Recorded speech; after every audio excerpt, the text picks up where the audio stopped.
자, 오늘은 추석을 맞이해서 하나님의 사랑을 알 때 기적이 일어난다, 이런 제목으로 함께 말씀을 나누기를 원합니다. 오늘 크게 세 가지를 이렇게 살펴보기를 원하는데, 첫 번째는 하나님과의 친밀함의 시작은 언제 오는가. 자, 우리가 이제 하나님의 사랑을 이렇게 표현해야 되는데, 이 사랑은 우리가 표현을 못해요. 왜 못하는지 아십니까? 우리가 사랑할 수 있는 자원이 내게 하나도 없어요. 내가 사랑하고 싶지만 사랑을 잘 못해요. 왜 그러냐면 내게 다른 사람을, 내 자신과 내 가족과 또 내 주변의 교인들과 또 지체들 또 이웃들을 사랑해야지라고 말하지만, 나름대로 사랑을 하지만 그 사랑은 자기중심적 사랑입니다. 어떤 목적을 두고 자기 사랑을 표현합니다. 이기적인 사랑이죠. 여러분, 그래서 이기적인 사랑은 참된 사랑이 아닙니다. 참된 사랑은 하나님의 사랑입니다.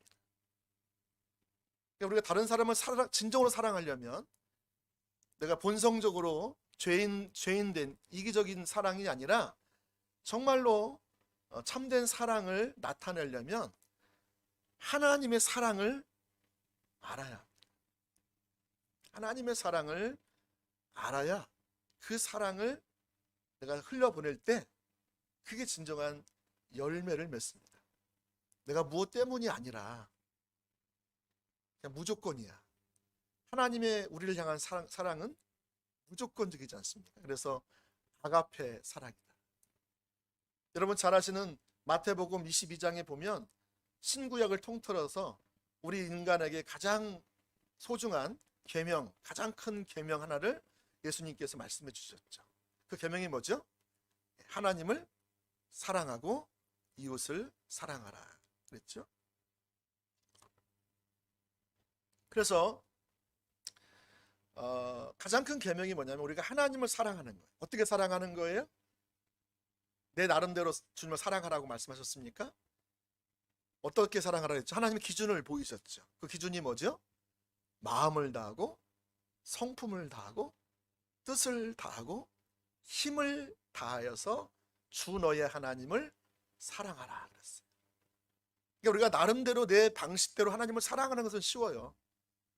왜냐면 내가 사랑하는 기준이 이거니까 이 한도 내에서 내가 사랑하면 난 사랑한다고 생각하죠. 근데 여러분 성경에서는 그것이 하나님을 향한 사랑이라고 말하잖아요. 하나님을 향한 사랑은 하나님의 기준을 따라서 사랑을 해야 돼요. 그 기준이 뭐냐면 마음을 다하는, 내 온 마음을 다하는. 우리가 진정한 사랑이 언제 시작됩니까? 우리가 상대방을 마음을 다해서 사랑할 때 진정한 사랑이 시작됩니다.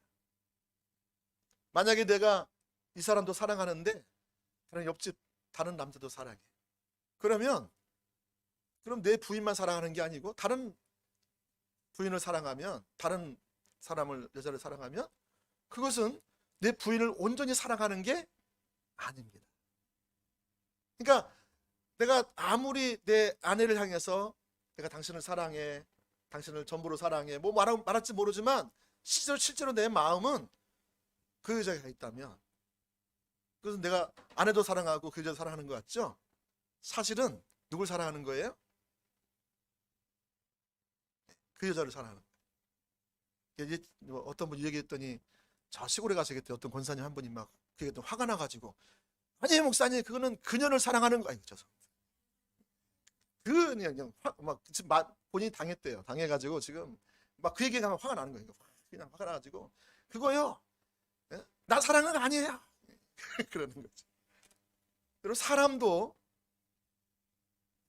나를 사랑한다면서 다른 사람을 마음에 두고 있으면 화가 나고 막 욕을 하고 막 가만히 있지 못할. 근데 여러분 마음을며 하나님을 향해서 우리가 하나님을 사랑한다고 말하면서 하나님도 사랑하고 돈도 사랑하고 하나님도 사랑하고 내 입지도 사랑하고 하나님도 사랑하고 내 앞으로의 미래도 사랑하고 하나님도 사랑하고 내 가족들도 사랑하고, 물론 가족도 사랑해야 됩니다. 제가 말씀드리는 것은 하나님의 사랑과 가족의 사랑이 같이 상치될 때에 어떻게 되냐 이거예요. 내가 정말 하나님을 사랑한다면 하나님만 사랑해야 돼요. 근데 어떻게 그러면 가족을 사랑하지 말라는 겁니까? 돈을 사랑하지 말라. 돈이 필요하잖아요. 필요하지만 돈을 사랑하지는 말래요. 하나님과 돈이 같이 상치될 때에 뭘 선택하라는 거예요? 하나님을 선택하라. 이게 하나님을 사랑하는 거예요. 그러니까 우리가 하나님을 성경에서 사랑하는 말씀하는 것은 우리의 전부로 사랑하라는 거예요. 우리의 마음을 다해서 사랑하라는 거예요. 그게 하나님 말씀하신 하나님을 사랑하라는 하나님의 기준이에요. 하나님은 너무하시네.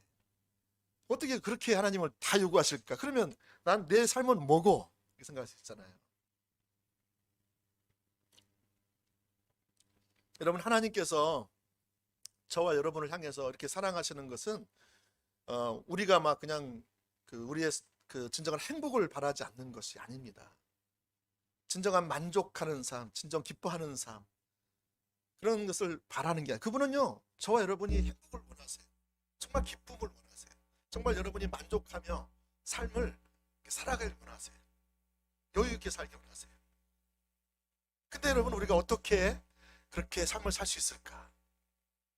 그 비결이 어디 있냐면 우리가 마음을 다해서, 뜻을 다해서, 힘을 다해서, 성품을 다해서 주 너의 하나님만을 사랑할 때 그 주님과의 올바른 사랑의 관계가 되고, 그러면 그 사랑 안에서 하나님의 사랑이 우리한테 흘러넘쳐요.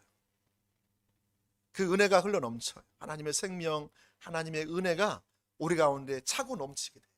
그러면 그 사랑으로 내가 나를 사랑하고, 나를 용납하고, 나를 기뻐하고, 그 사랑으로 내가 나를 용납한 것처럼, 하나님 나를 사랑하신 것처럼 다른 사람을 바라보고, 그 사람을 이해하고, 그 사람을 용납하고, 그 사람을 사랑할 수 있어요. 그러면 거기에 진정한 하나님의 사랑이 흘러갈 수 있어요. 진정한 하나님의 은혜가 흘러가요. 진정한 하나님의 생명이 넘치는 그 삶을 살아가는 거예요. 여러분, 그래서 성경에서 가장 큰 계명이 바로 하나님을 마음을 다해서, 온 뜻을 다해서, 목숨을 다해서 하나님을 사랑할 때 그게 가능해졌다. 근데 여러분, 우리가 하나님을 사랑할 수 있는 자원이 있어요, 없어요? 예? 없어요. 우리는요, 태어날 때부터는 죄된 본성으로 태어나가지고 심폴레이처, 아주 그냥 죄성이 가득해요. 그래서 우리는 다른 사람을 사랑하는데 얼마큼 계산된 사랑을 하는 거죠. 네가 이만큼 하면 나도 이만큼 할 거야. 우리는 그런 사랑을 못 넘어가요. 남녀 간의, 이성 간의 사랑도 마찬가지예요. 부부 간도 마찬가지예요. 그럼 우리가 어떻게 아가페적인 사랑으로 사랑할 수 있을까? 그것은 여러분, 하나님의 사랑이 우리 가운데 부어져야 돼요. 할렐루야. 잘 이해가 안 되시는가 본데요. 하나님의 사랑이 우리 가운데 부어져야 돼요. 그래서 로마서 5장 5절 말씀에도 보면 사도 바울은 이 비밀을 깨달았던 것 같아요. 그래서 그 하나님 성령으로 말미암아 하나님의 사랑이 우리 가운데 부어진 바 되었다고 그랬어요. 그 사랑으로 사도 바울은 그는 사랑의 삶을 살아갈 수 있었어요. 하나님의 사랑에 붙들려서 그의 남은 생애가 하나님을 향해서 사랑하는 삶, 이웃을 향해서 사랑하는 삶, 교회를 향해 사랑하는 삶, 하나님 나라를 위해 사랑하는 삶, 그 삶을 온전히 살 수가 있었던 것입니다. 그래서 여러분, 정말 중요한 것은 하나님의 사랑이 성령님을 통해서 우리 가운데 계시되어지고 부어져야 돼요. 알아져야 돼요. 그래야 우리가 사랑할 수 있는 그 관계가 돼요. 오늘 많은 사람들이 신앙의 본질, 하나님과 친밀한 교제를 많이 말씀을 드리잖아요. 그러면 많은 대다수의 분들이 어려워하세요. 아니, 친밀한 사랑이 어떻게 돼요? 그게 뭐예요? 사람하고 친밀하다고 하면 같이 서로 시간을 가지고 커피도 마시고 밥도 먹고 잠도 자고 또 뭐 서로 마음을 나누고 그러다 보면 서로를 알게 되잖아요. 그러다가 점점점 친밀해지는 거죠. 그래서 그 사람 때가 되면 눈빛만 봐도, 말하지 않아도 그 사람의 얼굴 표정만 봐도 지금 그 사람이 지금 어떤 마음인가를 아는 데까지 가거든요. 근데 사람은 그게 가능한데, 아니 하나님을 어떻게 친밀하게 하냐고요. 그러니까 이게 너무 힘들어 하시는 거예요. 자, 여러분, 하나님과의 친밀한 그 사랑의 관계의 시작은 언제부터일까요? 여러분, 그것은 하나님이 나를 얼마나 좋아하시는, 하나님이 나를 향해서 환하게 미소 짓고 있는, 그래서 그분이 나를 사랑하시고 나를 기뻐하시고 나를 좋아하셔서 그분이 나와 함께 나와 만나서 즐거움을 누리기를 원하는 그 사실을 깨달을 때부터, 그때부터 친밀함이 시작됩니다. 친밀한 사랑 언제부터 시작된다고요? 하나님이 나를 향하신 그 마음, 나를 얼마나 좋아하시는지, 여러분을 얼마나 기뻐하시는지, 여러분을 얼마나 사랑하시고 여러분과 함께 있기를 원하시는지, 만나서 즐겁게 교제하기를 원하시는지, 그 사실을 여러분이 깨닫는 순간부터 여러분이 친밀함이 시작돼. 아, 하나님 그러시구나. 그때부터 여러분이 예배가 달라질 거예요. 기도가 달라질 거예요. 다른 사람의 만남이 달라질 거예요. 얼마나 자유가 되는지, 얼마나 기쁨이 있는지, 얼마나 기대가 되는지, 기대가 돼요. 여러분이 하나님의 즐거움의 강물로 뛰어드는 것보다 우리를 더 흥분시키는 것은 없을 것입니다. 우리의 삶의 영광은 단순히 우리 세대가, 우리 다음 세대가 사도행전에 나와 있는 하나님의 놀라운 부흥의 역사, 하나님 나라가 강력하게 확장되는 그러한 역사가 우리는 경험한 것이라고 생각합니다. 여러분, 그러나 진정한 저와 여러분의 진정한 삶의 영광은 그러한 초대교회에 있었던 부흥을 뛰어넘는 거예요. 그 진정한 영광이 뭘까요? 여러분, 그런 하나님의 놀라운 부흥을 경험하는 것은 실로 놀라운 일입니다. 그리고 내가 그런 일의 한 부분이 되어서 쓰임받는 것보다 더 행복한 일이 없을 것이에요. 근데 여러분, 우리가 이 부흥보다 더 심오한, 더 진정한 삶의 영광을 위해서 부르심 받은 것을 기억하십니까? 그게 뭘까요? 그것은 바로 저와 여러분처럼 연약하고 깨어지기 쉽고 쉽게 상처받은 그런 자라 할지라도 무한하신 하나님의 영광이 진정으로 우리를 사랑하신다, 그분의 성품이 우리를 사랑하신다는 거예요. 그럼에도 불구하고 나를 사랑하신다는 거예요. 하나님은 저와 여러분을 영원전부터 사랑하셔서 그 은혜로 우리를 택하셨고 예수 그리스도 안에서 신령한 사랑의 교제를 나누시기를 원하십니다. 아멘.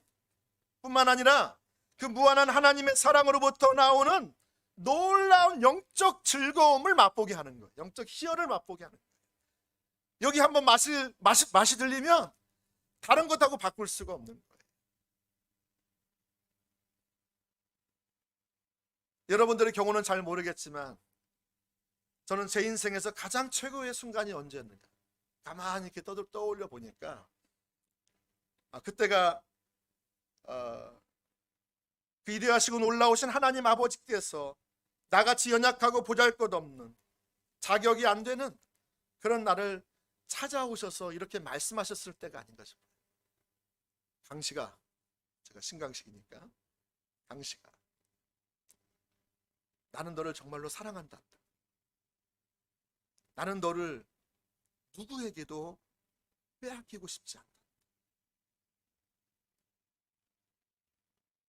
여러분, 저는 이 하나님께서 나같이 무가치하고 나같이 불안하고 나같이 불안정하고 나같이 사람들 앞에 별로 가치도 없는 것 같은, 아무도 나에게 주목하지 않는 잡초와도 같은 나의 인생 가운데 찾아오셔서 영광의 하나님 아버지께서 나를 향해서 내가 너를 사랑한단다, 나는 너를 빼앗기고 싶지 않아. 제가 이런 고백을 받았을 때 저는 너무 황홀했어요. 저는 그 시간이 정말 제가 마치 제 아내하고 데이트할 때 구름 위를 건넌다 그랬는데 저는 구름에 그 꼭지점을 찍었어요. 제가 얼마나 마음이 좋고 행복하고 미래에 대한 걱정이 하나도 없고 그 전에 막 주님을 음성을 듣기 전까지는 막 걱정이 많았어요. 근심도 많았어요. 불안했어요. 내 존재가 정말 내 정체성이 혼란이 일어났었고요. 뭐 그런 가운데 있었는데 하나님 아버지께서 저에게 찾아오셔서 그렇게 말씀하셨을 때, 그렇게 감동하셨을 때, 와, 그 기분이란. 제가 그때 산을 이렇게 올라가서 산책하고 있었는데요. 정말로 거기서 내려오고 싶지 않더라고요. 제가 내려가니까 하나님께 그러시더라고요, 저한테. 나는 너를 빼앗기고 싶지 않아. 나는 또 하나님을 잊어버릴 거거든요. 나는 또 하나님을 또 무시하고 내 마음대로 살 거거든요. 내가 원하는 대로 살 거거든요. 그러니까 하나님은 그럼에도 불구하고 나를 여전히 더 가까이, 더 오시고, 더 함께하고 싶으시고, 더 나를 만나고 싶어 하시고, 나와 교제하고 싶어 하신다.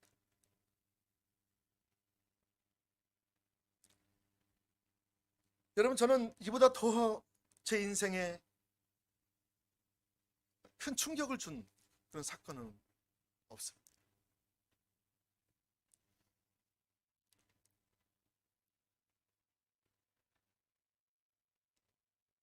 저는 그때 이렇게 대답했습니다. 하나님, 저같이 쓸모없는, 저같이 무가치한 저를 사랑하십니다. 주님이 사랑하기에 충분한 창조하신 저 수십억의 은하수가 있지 않아요. 당신의 영광과 위엄을 드높이는 셀 수 없는 천군 천사들이 있잖아요. 세상에 나보다 훨씬 똑똑하고 훨씬 건강하고 훨씬 교육을 더 많이 받고 많이 가지고 있는 그러한 사람들이 많은데 저같이 무지몽매하고 정말 자격이 없는 상한 갈대처럼 늘 꺾여져 있는 내 자신을 사랑하십니까? 라고 말씀드렸어요. 저는 신구약 성경 중에 가장 좋아하는 복음이 바로 이 말씀입니다. 당시가 나는 내가 정말로 좋단다. 내가 그저 내 앞에서 나를 예배하는 것이 나는 너무 사랑스러워. 나와 함께 가자. 저는 제 인생에서 이것만큼 기쁜 소식을 들어본 적이 없습니다. 여러분, 파스칼이 쓴 팡세라는 책에 보면 인간의 마음에 큰 구멍이 있는데 그 구멍은 무엇으로도 채울 수 없다고 말합니다. 그 큰 구멍을 다른 것으로 채우려고 애써보지만 결국은 채우지 못하고 떠나가는 것이 이 세상의 인생이라고 말하고 있습니다. 참으로 안타깝고 애처로운 일이 아닐 수가 없습니다. 오늘 많은 사람들이 아침부터 저녁까지 24시간 365일 하는 일이 뭐냐면 그 마음의 구멍을 무엇인가 좀 채워보려고 합니다. 과연 그 구멍을 무엇으로 채울 수가 있을까요? 여러분, 이 마음에 있는 이 큰 구멍을 채워보기 위해서 어떤 사람은 돈을 많이 모아보기도 합니다. 어떤 사람은 높은 직위에 올라보려고도 합니다. 어떤 사람은 사람과의 관계성 속에서 최선을 다해서 좋은 관계를 맺어서 황금 인맥을 형성하려고 하기도 합니다. 여러분, 그러나 그것이 우리의 마음을 채워주지 못합니다. 신약에 보면 그렇게 마음을 채워보려 했으나 채워보지 못한 세 사람이 등장합니다. 첫 번째 사람은 우리가 요한복음 4장에서 보면 한 여인을 만날 수가 있습니다. 그녀는 이 세상에서 자신이 큰 구멍난 가슴을 남자를 통해서, 남편을 통해서 채워보려고 노력했습니다. 그래서 지금 현재 살고 있는 남자를 포함해서 6명이나 거치면서 잘 살아보려고 노력해 보았지만 그녀의 뜻대로 되지 않는 그 불행한 삶을 살았습니다. 그녀의 텅 빈 마음은 그 어떤 남자로도 다 체험받지 못했습니다. 그녀는 남자뿐만 아니라 영적인 부분에도 큰 갈급함이 있었어요. 그녀는 하나님께 드려지는 예배에 대해서도 큰 구멍이 나 있었어요. 내가 예배를 매일매일 드리는데, 내가 하나님을 찬양하고 말씀을 듣고 또 기도도 하고 그렇게 하는데 뭔가 채워지지 않는 그 큰 구멍이 있었어요. 그녀가 매주 드리고 있는 예배가 그녀의 텅 빈 마음을 채워지지 못했습니다. 그것으로는 늘 부족했던 것이었습니다. 그래서 그녀는 진정한 예배에 대한 갈망, 정말 하나님을 만나는 그 갈망, 영적인 교제가 있는, 하나님이 영광으로 임하시고 하나님이 우리 가운데 예배 가운데 임재하시고 하나님이 두루 운행하시며 역사하시는 그런 살아있는 예배 가운데 내가 내 자신이 들여져서 내 중심성이 철저하게 깨트려지고 내 자아가 내려지고 하나님께만 내 삶을 더 드리고 싶어, 그러한 살아있는 예배에 대한 갈망과 갈증이 있었습니다. 그래서 결국 예수님에게 찾아가서 이렇게 말하지 않았습니까? 진정한 예배를 드리려면 어떻게 할 수 있을까요? 우리 사마리아 조상들은 그리심산에서 예배를 드리러 왔는데 그것이 맞습니까? 아니면 예루살렘으로 건너가서 예배를 드려야 합니까? 어떻게 해야 내가 진정한 예배를 드릴 수 있을까요?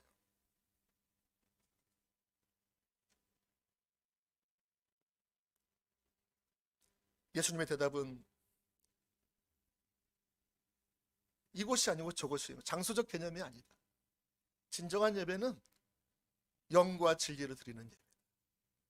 하나님께 예배하는 자는 영과 진리로 예배할 때 거기에 진정한 예배의 감격, 예배의 은혜, 예배의 생명을 맛보게 될 거다. 이렇게 말씀합니다. 여러분, 두 번째 마음에 커다란 구멍이 있는 또 한 사람을 우리는 누가복음 18장에서 만날 수가 있습니다. 이 사람은 젊은 청년이었어요. 최근에 방문해 보신 청년분들이 많으신데 감사하고, 이 청년도 텅 빈 마음을 채워보려고 그렇게 노력했습니다. 그래서 찾아낸 것이 뭐냐면 이것이면 되겠다는 거예요. 그래서 그가 그 구멍난 그 가슴에 채워보기 시작해서 채워보기 시작했습니다. 그것이 무엇이냐면 바로 돈이었어요. 사람들은 나를 배신하고 떠나가지만 돈은 나를 배신하지 않는다. 그래서 그는 다른 사람들이 놀 때 놀지 않고 다른 사람이 쉴 때 쉬지 않고 공부 열심히 하고 열심히 미래를 준비해서 좋은 직장에 출근을 해서 또 나중에 또 기발한 기가 막힌 또 사업 구상을 해가지고요 돈을 막 버는 거예요. 최근에 제가 어떤 유튜브를 보니까 30대에 100억대 재산을 가진 청년이 있더라고요. 우와, 아무도 안 놀라시네. 100억씩이야 뭐 그게 돈이에요? 그러신 거죠 여러분은, 그죠? 근데 여러분, 이 청년은 그렇게 주야로 일하고서 많은 돈을 통장에 저축을 해놓게 되었습니다. 그러나 그게 많은 돈이 자기에게 있었지만 결국 그것이 자기의 텅 빈 마음을 채워줄 수는 없었다. 그가 교회에 빠지지도 않았고 어려서부터 말씀을 지키고 예배를 드리고 봉사도 하고 헌신도 하고 교회에서 그걸 잘해서 청년 집사라고 직분도 줬을지 모르겠어요.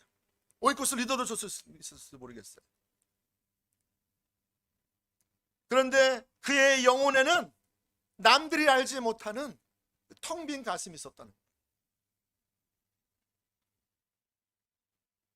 그래서 그의 구멍난 가슴을 끌어안고 정말 이대로는 안 되겠다. 그래서 대낮에 많은 사람들이 쳐다보고 있는 그곳에 예수님에게 나옵니다. 내가 어떻게 해야 영생을 얻을 수 있겠습니까? 이 돈으로는 채워지지 않는데 주님께서 말씀하십니다. 내 소유를 팔아서 가난한 자에게 나누어줘라.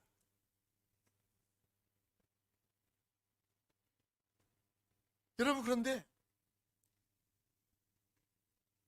그 청년은 그게 쉽지 않았어요. 내가 지금 하나님도 내가 잘 믿고 있는데 잘 섬기고 있는데 아니 어떻게 내가 이 재물을 어떻게 모았는데 이걸 내가 드리려 하는 겁니다. 누가복음 18장 22절에 보면 그가 그 텅 빈 그 가슴을 채우러 왔지만 슬픈 모습으로 돌아가게 되는데 이렇게 표현되고 있습니다.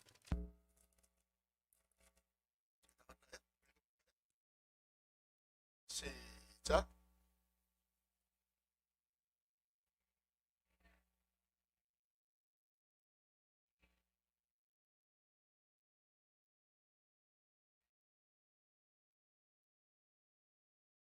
나를 따르라.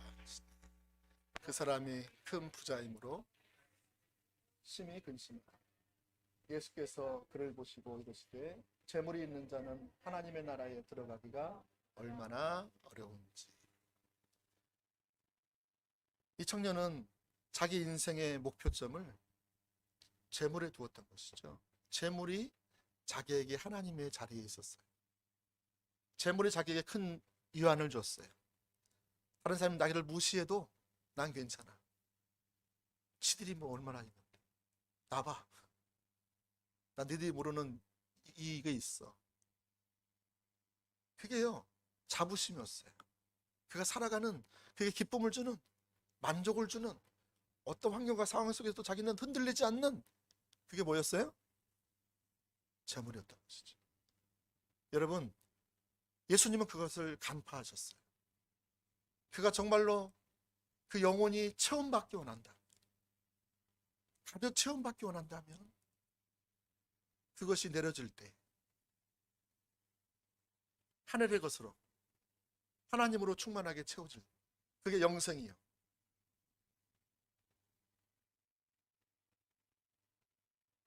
그게 진정한 보호하인 것을 주님이 말씀해 주신 거죠. 여러분들, 그 청년은 결국에는 예수님을 떠납니다. 그리고서 영원히 그 심령은, 텅 빈 가슴은 체험받지 못합니다. 차라리 그때 예수님의 말씀에 귀 기울여서, 그래, 이것이야, 이 돈이야 있다가도 없는 거 아니겠어?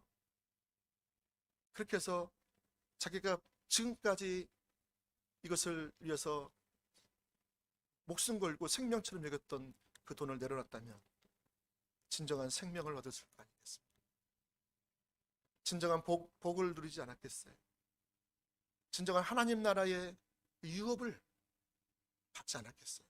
그것과는 비교할 수 없는 어마어마한 유업, 하나님 나라의 유업을 받을 수 있었을 텐데, 그 절호의 찬스를 결국에는 그 재물과 바꿔버립니다.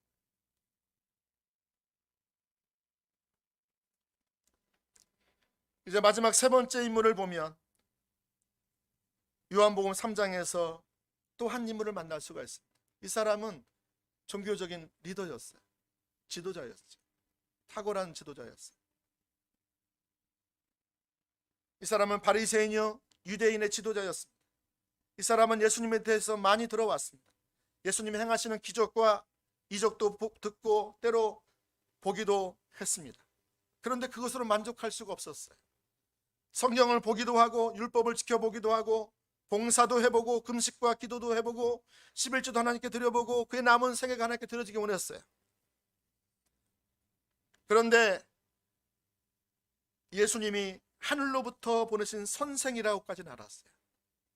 그래, 저분은 하나님으로부터 왔어. 선생이야. 하나님 나라를 가르치는 선생이야. 이렇게까지 알았었어요.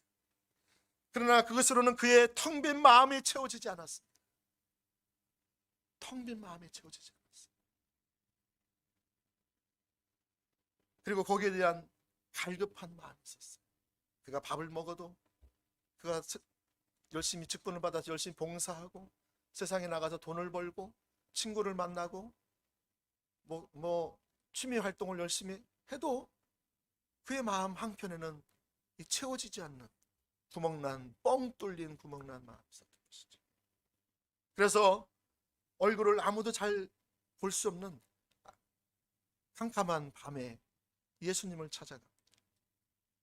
그 사람이 누구죠? 여러분 잘 아시는, 성은 니시요 이름은 고데모라는 니고데모라는 사람입니다. 여러분, 이처럼 우리 모두는 이 텅 빈 가슴을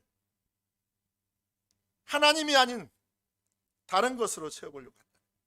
사람과의 관계를 통해서, 물질과의 관계를 통해서, 더 나아가 때로는 그것을 채워줄 무엇인가를 위해서 찾아 헤매는 존재라는 것입니다. 결국 사마리아 여인과 그 종교적인 지도자였던 니고데모라는 사람, 또 젊은 청년, 그들은 결국에는 누구를 통해서만 그 텅 빈 마음을 채울 수 있었느냐 하면 바로 예수 그리스도를 통해서만 채울 수 있게 되었습니다.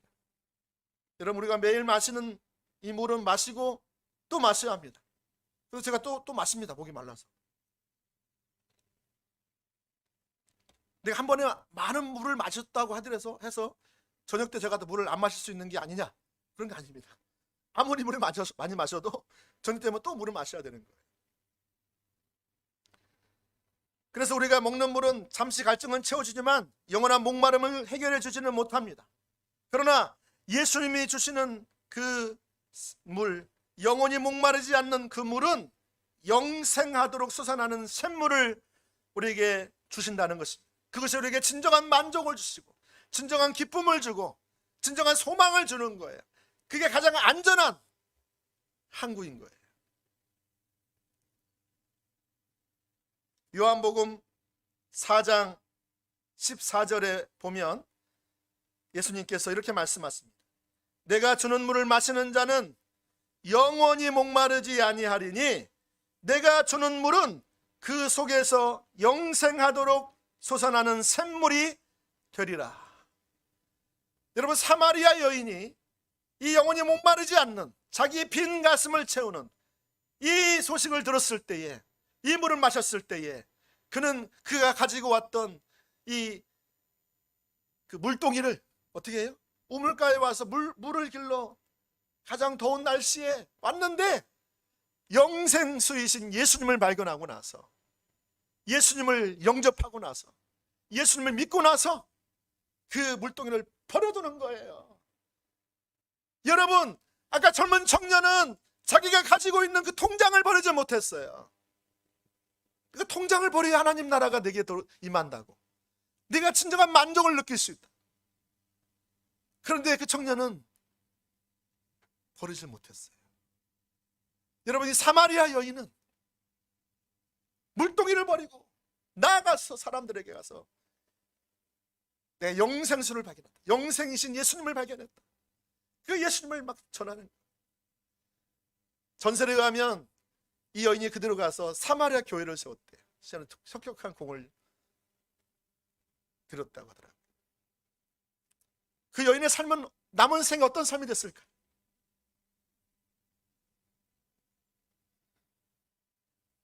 우리 인생의 진정한 갈증을 영원토록 해결해 줄 수 있는 분은 오직 예수 그리스도뿐인 것을 아시기를 바랍니다. 아멘. 복음은 예수 그리스도 그분이시고 그분과의 인격적인 관계입니다. 복음이 뭐냐? 복음은 그분과의 인격적인 관계, 살아있는 관계예요. 만남이에요. 그분은 교리가 아니에요. 성경에서 말하고 있는 이 성경적인 지식이 아니에요. 교리가 아니에요. 이 교리가 말하고 있는 살아계신 인격체신 그분인 거예요. 이게 복음이에요. 여러분, 그분이 나를 사랑하시는 것을 내가 아는 순간 여러분은 영원히 목마르지 않을 것입니다.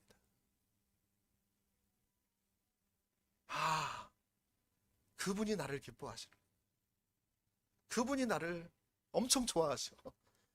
내가 언제 가도 그분 나를 만나주실 준비를 하고 있어요. 그냥 가면 막 그냥 뭘 막 줄까? 그분 안절부절 못해요. 저에게 가장 좋은 것을 주시려고. 여러분이 누군가를 사랑하게 될 때에 그 사랑하는 사람을 위해서 여러분이 그분이 막 방문한대요. 사랑하는 분이. 그럼 어떻게 해요, 여러분? 예? 막 있는 거 가장 좋은 것을 내놓고 가장 좋은 것을 막 주고 싶고, 예? 그렇지 않아요? 여러분, 하나님이 저와 여러분을 가장 좋아하신대요. 그분이요 막 앞치마를 두르고, 예? 그분이 막 식칼을 들어서 요리를 해가지고요 음식을 내주고요 우리를 사랑하심을 표현해. 제가요 어저께 간사회 모임할 때 하나님의 사랑을 우리가 같이 좀 계시해 달라고 기도했는데, 그 요한복음 21장인가요 22장 거기 보면 베드로가 예수님을 부인하고 이제 예수님을 십자가 못 박혀 죽으시잖아요. 그리고 그가 이제 이제 끝났다 해가지고 주님을 떠나요. 그리고 옛날에 그가 어부였기 때문에 다시 어부로 돌아가요. 그런데 밤새도록 가서 이 동료들과 함께 또 가서 고기를 낚아보지만 낚아서 못 낚았어요? 한 마리도 못 낚았어요. 베드로는 참고로 그는 물고기 잡는 데는 전문가입니다. 잔뼈가 굵은 사람이 어렸을 때부터. 그가 고기를 한 마리도 못 잡았다는 것은 있을 수가 없는 거예요. 상식이 어긋난 거예요. 근데 한 마리도 못 잡는 거예요. 그때 누가 오십니까? 그 빈배 인생에 주님이 찾아오시는 거예요. 나는 나름대로 주님을 사랑해서 내 모든 걸 다 드리고 내 삶을 드리고 내가 집에 있는 배도 다 버리고 주님을 쫓았는데 이제 주님이 십자가 죽으시다니. 그래서 그는 너무 실망감이 있었던 거죠. 다 무너져 내렸어요. 근데 거기에 그 빈배 인생에 주님이 찾아오셔서 그물을 던지라 말씀하시죠. 그랬더니 정말 던졌더니 말도 안 되는 일이 일어났어요. 그 어마어마한 고기가 그물에 잡힌 거예요. 그리고 나서 밤새도록 그렇게 하고 나서 얼마나 힘이 빠졌겠어요? 이제 다 그물을 접고 준비하고 있는데 주님이 뭐 하셨어요? 생선을 구워서 생선구이를 하셔가지고요 떡을 만드셔가지고요 떡과 생선구이를 해가지고 베드로에게 주는 거예요. 제자리에 주는 거예요. 저는 하나님 예수님께서 십자가에서 우리를 위해서 죽으신 것은 다 알고 있고 다 믿고 있잖아요. 근데 그분이 십자가를 지시기 전에 그 베드로를 보면서 나를 얼마나 사랑하고 계신가를 다시 또 깨닫게 하시더라고요. 그 사랑 때문에 너무 감사하고 감격했던 것을. 사랑 여러분, 우리가 누군가에게 사랑을 받고 있다면 우리의 삶은 저절로 변화가 될 것입니다. 누군가 나를 기다려주고 누군가 나를 위해서 우리 예배 끝나면 음식을 준비해놓고 나를 기다리고 있다고 상상해 보세요. 나를 있는 모습 그대로 받아주고 그래서 나를 기뻐해주고 나를 사랑해주는 사람이 있다면 그것만큼 행복한 일이 있을까요? 내가 누군가에게 완전히 받아들여졌어요. 판단받지 않아요. 내가 잘 갈 때나 잘 못 갈 때나, 내가 흠이 있을 때나 흠이 없을 때나 완전히 받아들여져서 그 사람에게 가장 큰 기쁨이 되고 있다는 사실을 알고 난다면 그 경이로움, 그 압도적인 안정감, 확신을 능가하는 일이 이 세상에 또 뭐가 있을까요? 여러분, 이것이야말로 모든 인간들이 그토록 찾아 헤매는 가장 큰 소원이 아닐까요? 이 흔들리지 않는 안정감, 이 기쁨. 만약 여러분이 어느 누군가에 의해 사랑을 받고 있다는 사실을 안다면, 여러분을 기다려주고 만나기를 갈망하고 환영해주는 사람이 한 사람이라도 있다면, 여러분의 마음 밖에서 무슨 일이 벌어든지 간에 여러분의 하루하루가 얼마나 이해할 수 없는 사건과 아픔과 고통과 그런 일이 있다 할지라도 그런 사람이 한 사람만 있다라면 여러분은 끝없는 경이로움과 감사와 기쁨으로 가득 찰 거예요. 하나님이 나를 사랑하신다는 사실을 실제로 알게 되면 여러분은 어떤 문제를 만나도 어떤 고난이 와도 여러분 그것이 매우 가볍게 여겨질 거예요. 이 또한 지나갈 거야. 전에도 그렇게 하셨잖아. 아니, 더 좋게 하셨잖아. 저는요, 위기를 만날 때마다 이런 생각이 들어요. 제가 그동안 주님을 몰래 주님 없이 살아온 게 아니잖아요. 주님과 함께 동행하며 내 삶을 드리며 살아왔잖아요. 주님이 아시잖아요. 근데 이 위기를 만났어. 그러면 그 위기가 저에게 항상 전화위복의 순간이 되었어요. 저는 그 이후로 저는 망해본 적이 없어요. 오히려 그 위기를 통해서 저는 영적으로 점프했어요. 그 위기가 저를 더 성장시켰어요. 전에 알지 못한 하나님의 성품을 더 알게 하시고 하나님의 뜻을 더 알게 하고 하나님께 더 가까이 나가게 되는 고난이 내게 유익이라. 말로만 저는 듣던 하나님이 실제로 그 과정을 통해서 그 위기를 통해서 실제하시는 하나님을 내가 만나게 되었다. 저는 어떤 고난이 오고 환난이 온다 할지라도 저는 기대가 되는 거예요. 저는 마음에 이미 준비를 하고 있어요. 마음에 준비를 하는데 온 게 아니에요.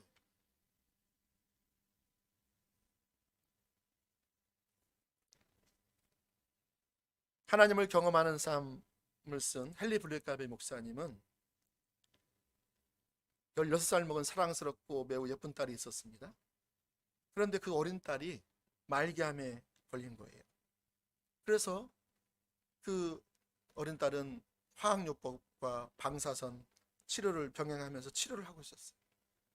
여러분, 그것을 지켜보는 아버지의 마음은 어떨까요?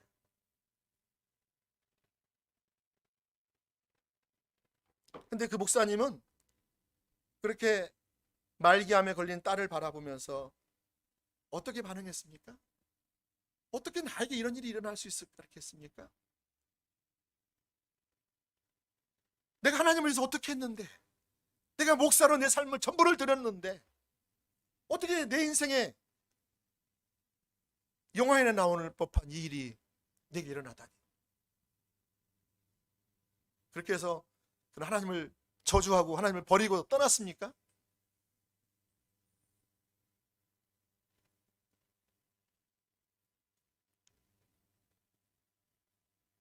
여러분, 우리가 만약 그런 상황이 됐다면 우리가 아무리 믿음이 좋다고 할지라도 우리의 마음은 무너지고 어떻게 해야 할지 모르고 앞이 캄캄해질 거예요. 그러나 그 목사님은 이 절망적인 상황에서 어떻게 반응했냐면, 그분은 자신의 딸을 바라보면서, 지금 치료받는 자신의 딸을 바라보면서, 말기암 걸린 그 딸을 바라보면서 그분에게는, 다른 사람에게는 없는 안경 하나가 있었어요.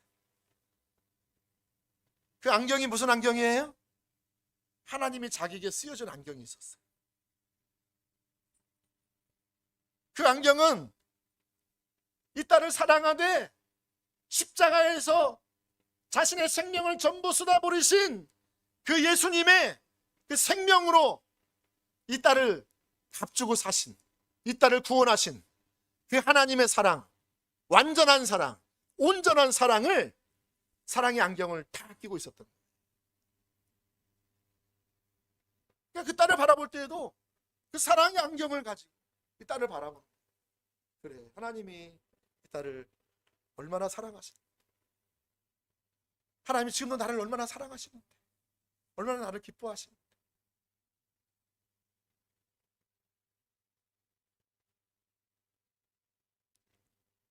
사랑하는 여러분, 하나님께서 이 딸을 사랑하시다 얼마만큼 사랑하셨다고요? 하나님이신 그분이 자신의 생명을, 이 죄 많고 보잘것없는 무가치한, 하나님을 대적하고 하나님을 모르고 하나님 없이 살아온 배은망덕한 그러한 이 딸을 위해서 예수님이 생명을 버리셨다. 이 딸의 생명은 예수님만한 값어치가 있는 거예요. 예수님의 생명을 버리고 이 딸을 살리셨으니까, 이 딸을 구원하셨으니까 이 딸은 예수님만한 가치가 있는 거예요.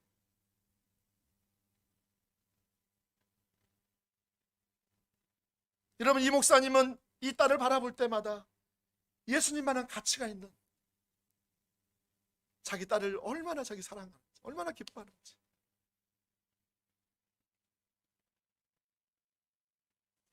여러분, 어떻게 이것이 가능할까요? 우리가 가만히 있다가 일을 딱 당하면 이런 마음이 그냥 솟아올까요? 안경이, 하나님의 안경이 쓰여질까요? 아닙니다, 여러분. 이 목사님이 평상시에 하나님과의 친밀한 관계성 속에서 하나님을 알고 있었어요. 하나님의 사랑을 알고 있었어요. 평상시에 사랑의 안경을 끼고 있었어요. 늘 아침에 일어나서 제일 먼저 하는 일이 뭐였어요? 안경을 찾는 거. 무슨 안경? 하나님의 그 사랑의 안경을 찾는 거예요. 그리고 사랑의 안경을 딱 끼고 뭐 하는 거예요? 예배를 드리러 가고, 기도도 하고, 말씀도 묵상하고, 다른 사람도 만나고, 봉사도 하고, 그 사랑의 안경으로 끼고, 그게 매일매일 삶 속에서 있었어요.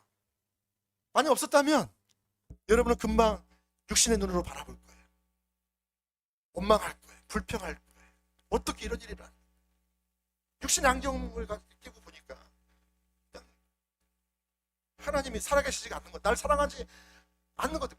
하나님 날 사랑하신다면 어떻게 나에게 이런 일이 일어날 수 있어요? 라고 말할 수 있겠죠. 육신의 안경으로 보면. 오늘 많은 사람들이 그래요. 아니, 하나님이 살아계시다며 왜 이런 일이 나에게 일어나는 거예요? 하나도 아니고 둘도 아니고. 지난번에 한번 고통을 당하면 또 일어나요. 더 큰 게 일어나요. 우리는 그래서 육신의 환경으로 보면 하나님을 판단해요. 환경을 통해서 하나님을 바라보면 하나님을 잘 몰라요.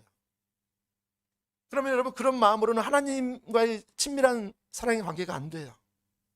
아무리 여러분 그런 설교를 많이 듣고, 아무리 여러분이 성경을 많이 보고, 하나님 여러분을 사랑하신다고 성경에서 아무리 말하고 설교를 듣고 뭐 해도, 주변에서 누가 얘기해줘도 그 사랑이 안 느껴져요. 왜? 나는 하나님을 바라볼 때 이 환경의 눈을 통해서 하나님을 바라보기 때문에 그래요.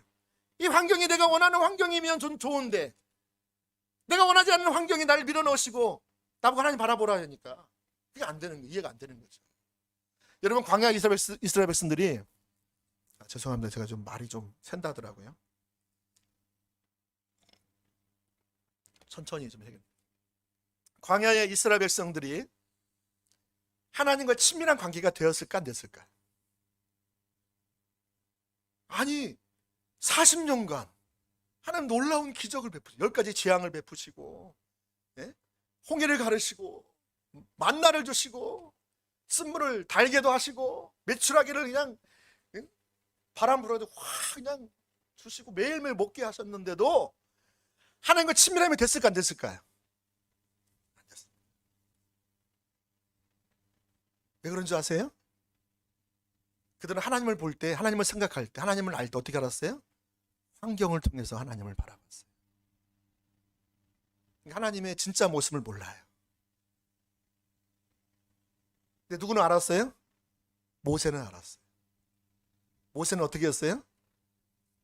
환경의 안경이 아니라 하나님의 사랑의 안경으로 하나님을 바라보았기 때문에 하나님의 마음을 알고 하나님의 뜻을 알았어요.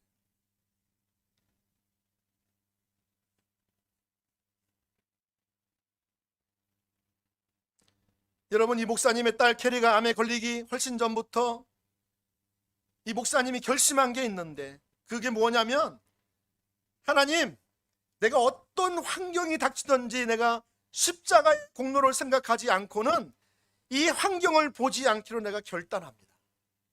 여러분, 이런 마음의 자세가 있었다는 거예요. 이게 중요해요. 하나님의 사랑은요, 변하지 않습니다. 아니, 여러분이 어려움을 당하면 어려움을 당할수록 하나님의 사랑은 더 커집니다. 그럼 여러분이 자녀들을 향한 그 부모의 그 심정을 아시면 알 거예요. 아무런 문제가 없는 아이는요, 괜찮아, 별 신경 안 쓰잖아요. 근데 아이가 문제가 생기면, 어려움이 있으면, 아픔이 있으면 어떻게 해요? 부모가요, 잠을 못 자요. 한 달이 나요. 여러분, 어떡하든 저거 해결해 줘야 되는데 못 해주면 막 그냥 너무 고통스러운 거죠. 부모의 마음인데, 여러분, 하나님 아버지는, 인간의 부모도 부모의 마음이 이렇다는데 하나님이 저와 여러분의 친아버지라고 말씀하시는데, 여러분, 우리가 이런 일을 당했을 때 하나님의 마음은 어떨까요? 생각해 보셨어요? 저는 제가 결혼하고 나서 한 달 뒤에 교통사고 났어요. 수요일에 마치고 차량 운행하고 이제 집에 가고 있는데, 상대방 차가 이제 학생이었던 것 같은데 음주운전 해가지고요, 중앙선을 침범해서 저하고 정면 충돌을 했어요. 저도 이제 다행히 이제 안전벨트는 하고 있어서 제 안에 같이 타고 있었는데, 그때 이렇게 정면 충돌을 해가지고 장파열이 심하게 일어났습니다. 그래서 제가 가까이 있는 병원에 실려갔는데, 근데 제가 그 다음날 제가 수술을 하거나 그때 장파열을 통해서 얼마나 막 이게 아픈지, 피가 막 그 안에 배 안에 터져서 고이니까 너무 고통스럽더라고요. 근데 막 계속 대기하라는 거, 대기하라. 제가 막 그 차디찬 그 병원 침대에 이렇게 그 옆으로 누워서 막 몸을 이렇게 움츠리고 막 너무 아프니까, 그러면서 제가 막 있는데 갑자기 주님의 사랑이 깨닫게 되는 거예요. 주님이 날 사랑하시는데 나는 지금 장에 파열을 해가지고 이렇게 피가 흘려도 이렇게 아픈데, 주님이 십자가에서 나 같은 사람을 사랑하셔서 구원하셔서 하나님의 자녀가 되게 하시고 영원한 복락을 주시기를 원하셔서 십자가에서 모든 고통을 당하셨기 때문에. 그래서 제가 그 다음날 수술이 잘 끝났고요. 근데 제가 듣는 여러분, 그 의사 선생님 그러더라고요. 저기 선생님, 간밤에 장파열로 입원한 전역에 온 사람이 2분이었습니다. 수술을 했는데 저는 살았대요. 그분은 돌아가셨대요. 그래서 저는 그 사건을 통해서 왜 하나님이 이런 일을 허락하셨을까? 왜 하나님 제 생명을 똑같이 거두어가지 않으셨을까? 하나님이 저에게 뭔가 하실 일이 있으시지 않으셨을까?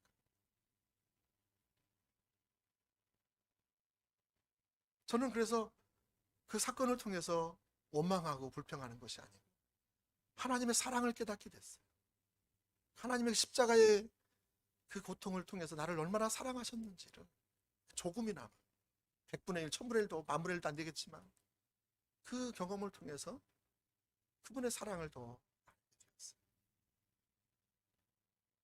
그 사랑을 받고 제가 여기까지 온 거죠. 지금은 더 큰 사랑으로 나와 함께 하시는 그 사랑을 내가 알게 되는 거지. 사랑하는 여러분, 십자가와 예수 그리스도의 죽음과 부활 이야기야말로 사랑의 하나님의 그 사랑을 완전하고 전체적이고 최종적으로 표현한 것인 것을 기억하시기 바랍니다. 마찬가지로 저와 여러분이 그 하나님의 완전하고도 최종적이고 전체적인 사랑을 십자가를 통해서 볼 수만 있다면, 여러분 앞에 예배 끝나고 자동차가 고장이 나도 여러분은 그까지 끝 하고 넘어갈 거예요. 여러분의 가족 중에 한 분이 갑자기 아프고 힘들어해도 여러분은 하나님께서 나를 사랑하신 것처럼 내 가족도 사랑하셨는데 하면서 그분의 사랑을 의심하지 않고 더 그분을 신뢰하며 나갈 수 있을 거예요. 여러분이 어느 날 갑자기 지갑이나 핸드폰을 갑자기 잃어버려도, 누군가 여러분을 실망시키고 여러분을 배신하고 떠나가도 여러분은 별로 상관하지 않을 거예요. 왜냐하면 여러분의 마음속에 그 하나님의 사랑의 강력한 그 은혜가 나를 밀어붙이거든요. 다른 모든 것들이 낭패를 볼지라도, 여러분의 뜻대로 되어지는 것이 하나도 되어지지 않아도 여전히 여러분을 사랑하시는 하나님이 함께 하시는 것을 느낄 거예요. 여러분, 이것이 복음을 아는 겁니다. 여러분, 정말로 복음이면 충분하십니까? 예! 라고 하신다면 여러분이 이 예수님이 여러분에게 전부가 되시기 때문에 그렇다는 것입니다. 자, 두 번째, 오늘날 왜 많은 예수 믿는 분들이 이 친밀한 사랑을 경험하지 못할까요? 시간이 많이 됐네요. 짧게 하고 마치겠습니다. 첫째로는 이 사랑을 가슴으로가 아니라 머리로만 알고 있기 때문에 그렇다는 것입니다. 아까도 말씀드렸지만 하나님을 알되 육신적인 관점으로 환경을 통해서 하나님을 보기 때문에 하나님을 아는 것 같지만 하나님을 모르는 거예요. 그분의 성품, 그분의 마음, 그분의 의중, 그분이 왜 이런 일을 허락하셨는지 그런 뜻들을 잘 몰라요.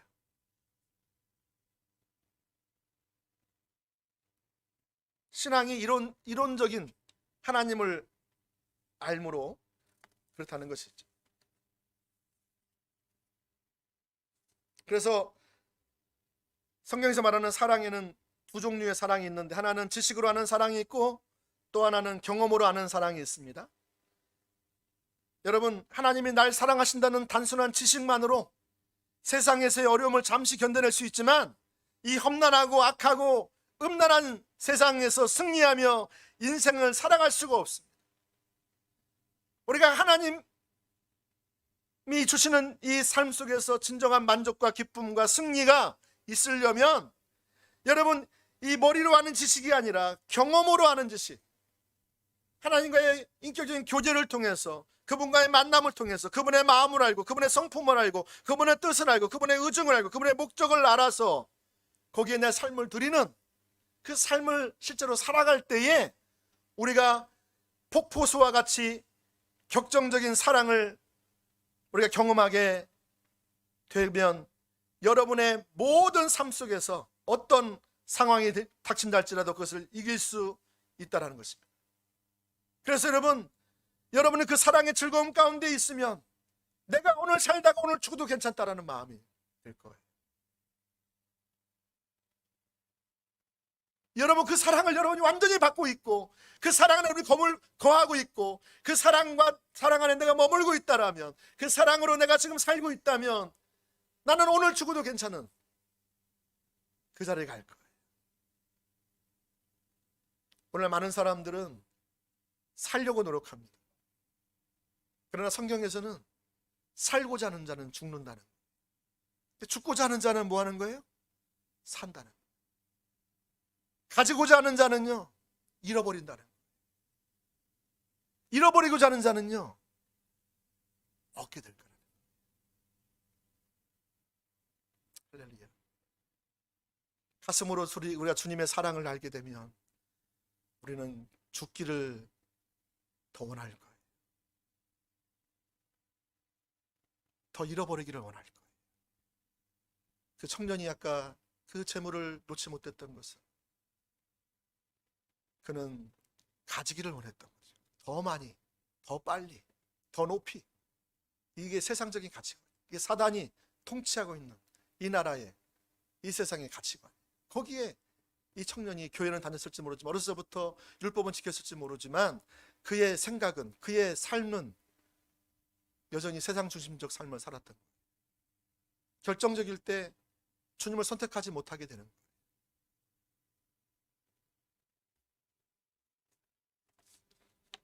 이제 마지막 세 번째, 하나님과 지속한 친밀한 사랑을 지속적으로 누리는 길이 뭘까요?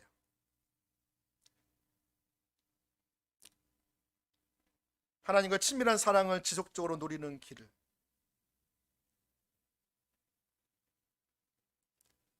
여러분, 다윗은 하나님을 의지했어요. 그렇죠? 그래서 시편 18편 1절부터 3절까지 말씀 보시면, 나의 힘이신 여호와여 내가 주를 사랑하나이다 그랬어요. 나의 힘이신 여호와여 내가 주님을 사랑합니다. 다윗은 무엇을 의지했냐면, 그는 경험으로 아는 하나님을 의지했어요. 그분의 능력과 권세만이 세상의 모든 것보다 승한 것임을 확실히 알았어요. 다윗은 이 하나님의 마음을 아는 지식에서 진정한 만족감과 안정감과 자신감을 가지고 살았어요. 그래서 그 하나님만이 그의 진정한 힘과 지혜와 살아갈 수 있는 능력의 근원이 되었다라는 거예요. 여러분, 이것이 십자가의 복음이에요. 하나님만이 여러분의 유일한 힘 삼는 거. 오늘 함께 읽은 말씀에도 보면 부함을 자랑하지 말라. 부자는, 용사는 자기의 용병을 자랑하지 말라. 뭘 자랑하라는 거예요? 예수 믿는 사람들은 하나님을 아는 것을 자랑. 하나님 어떤 하나님인데요?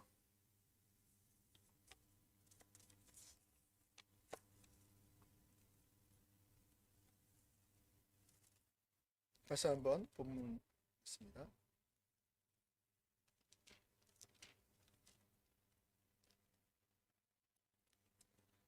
24절 보시면, 자랑하는 자는 이것으로 자랑할지니 곧 명철하여 나를 아는 것과 나 여호와는 사랑과 정의와 공의를 땅에 행하는 자인 줄 깨닫는 것이라. 나는 이 일을 기뻐하노라.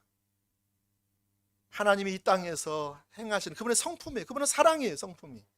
사랑이 아니고서는 그분은 하시지 않아 일을. 만약에 하나님께 사랑이 아니신데 일하셨다면 그는 하나님이 아니실 거예요. 더 이상. 하나님은 존재 자체가 사랑이에요. 사랑 안에 사랑도 있고 공의도 있는 거죠. 하나님은 공의와 정의와 사랑의 하나님. 그 하나님이 이 땅에서 그 일을 행하기를 뭐한다? 기뻐한다. 그분의 성품을 나타내기를 기뻐하는 거예요. 할렐루야. 여러분, 오늘날 많은 사람들이 이 하나님의 사랑과 정의와 공의를 잘 몰라요. 자기 용맹은 자랑하고, 자기의 지식은 자랑하고, 성경적인 지식은 자랑하고, 또 자기의 분은 자랑할지 모르겠지만 이 하나님을 알지 못해요. 하나님의 사랑을 나타내지 못해요. 이제 이번 주가 설날입니다.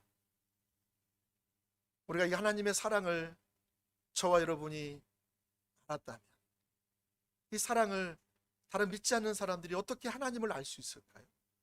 어떻게 하나님의 사랑을 경험할 수 있을까요? 그분은 눈에 보이지도 않으시고, 그분의 음성이 들리지도 않고, 그분이 어떻게 일하시는지도 전혀 보지 못하는 다른 사람들이 어떻게 하나님을 경험할 수 있을까요? 그래서 바로 저와 여러분을 통해서입니다. 여러분 직장 안에서, 학교 안에서, 또 여러분 이웃 안에서, 지체들 안에서 우리가 하나님의 사랑을 나타낼 수 있는 절호의 기회가 온 거예요. 오늘 저와 여러분들이 이러한 삶을 실천하며 그 하나님께서 말씀하시고 감동하시는 대로 하나님 어떻게 할까요? 어떻게 하기 원하세요? 물어보세요. 하나님께 말씀해 주실 거예요. 그러면 그걸 따라 행하세요. 그러면 하나님이 놀랍게 말씀하신 대로 채우시고 일하시는 것을 경험할 거예요. 그럼 여러분이 하나님을 지속적으로 알게 될 거예요. 더 친밀한 관계로 더 나가게 될 거예요. 할렐루야.